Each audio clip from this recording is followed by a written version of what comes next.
अगर कश्मीर वैली और जम्मू कश्मीर आज भारत के साथ है, उसका श्रेय अगर किसी को जाता है तो पंडित जवाहरलाल नेहरू को जाता है, शेख अब्दुल्ला को जाता है।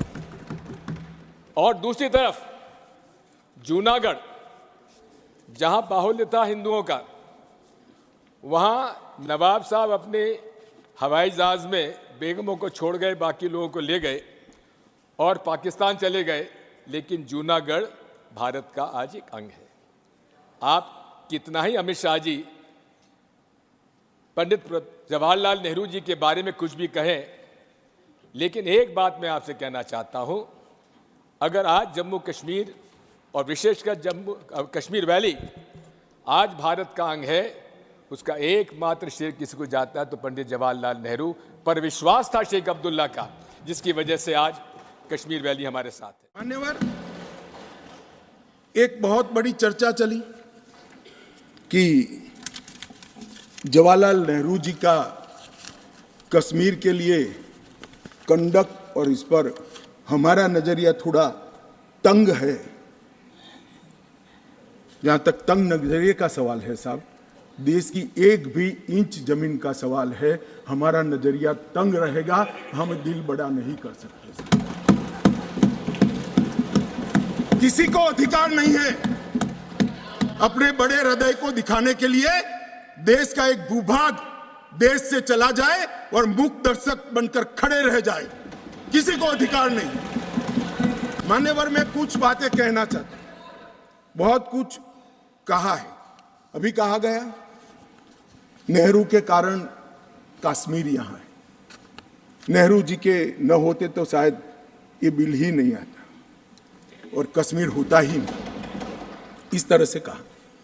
मैं आज कहना चाहता हूं कि जो आजादी के बाद भारत की रचना को जानते हैं उनको मालूम होगा हैदराबाद में इससे भी बड़ा प्रॉब्लम हुआ था। क्या जवाहरलाल जी गए थे क्या?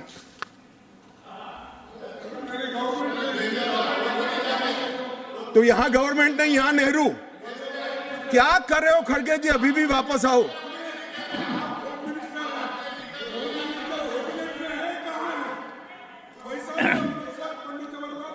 एक मिनट, रिकॉर्ड पर है।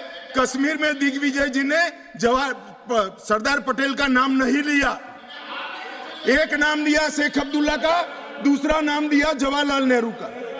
तो वो होम मिनिस्टर थे, क्यों नहीं दिया भाई? अब सुनिए दिग्विजय जी, अब सुनिए, सुनना पड़ेगा, ऐसे नहीं चलेगा। मान्यवर, जूनागढ़ में क्या जवाहरलाल नेहरू गए थे? हैदराबाद में जवाहरलाल नेहरू गए थे, लक्षद्वीप में जवाहरलाल नेहरू गए थे, जोधपुर में जवाहरलाल नेहरू गए थे। जवाहरलाल नेहरू एक ही जगह काम देखते थे, जम्मू कश्मीर में, जिसको आधा छोड़कर आ गए, एक ही जगह देखते। मान्यवर, दूसरा, विलय लेट क्यों हुआ? सारे लोग जानते हैं साहब, इतिहास को 1000 फुट नीचे दफन कर दो, वो ऐसा बीज है जो वटवृक्ष बनकर सच्चाई बाहर आ जाती है। सब जानते हैं कि हमारा विलय इसलिए लेट हुआ कि महाराजा पर किसी एक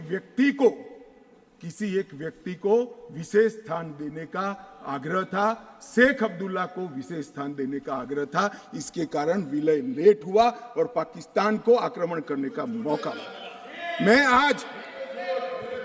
मैं आज ये पूछना चाहता हूं कि इतने सारे कठिन राज्यों का विलय हो गया, कहीं पर 370 क्यों नहीं है? क्यों नहीं है? ना जोधपुर में है, ना जूनागढ़ में है, ना हैदराबाद में है, ना लक्षद्वीप में है। क्यों 370 नहीं है? कि संवेदनशील हृदय के कारण 370 है, संवेदनशील हृदय। मान्यवर, कंडीशन किसने रखी, किसने स्वीकार की? इतिहास जवाब मांगता है, देश की जनता जवाब मांगती है, जवाब देना पड़ेगा, भाग नहीं सकते इतिहास से कोई। मान्यवर, सेना भेजने में देरी क्यों हुई? मैं साहब एक रेफरेंस सैम मानेकशॉ का देना चाहता हूं। फील्ड मार्शल सैम मानेकशॉ तब डायरेक्टर ऑफ मिलिट्री ऑपरेशंस थे। उन्होंने एक जगह पे कहा है कि कबीलाई हमलावर आक्रामक और लूट मचा रहे थे, तब चर्चा में ही व्यस्त थे। मैं व्यक्ति का नाम देना नहीं चाहता वरना खड़े हो जाएंगे। तब एक मीटिंग में सैम मानेकशॉ मौजूद थे। सरदार पटेल जी ने नेहरू जी को कहा, जवाहर आप कश्मीर चाहते हो या नहीं चाहते हो, देरी क्यों हो रही है? तब जाकर सेना भेजने का निर्णय हुआ है।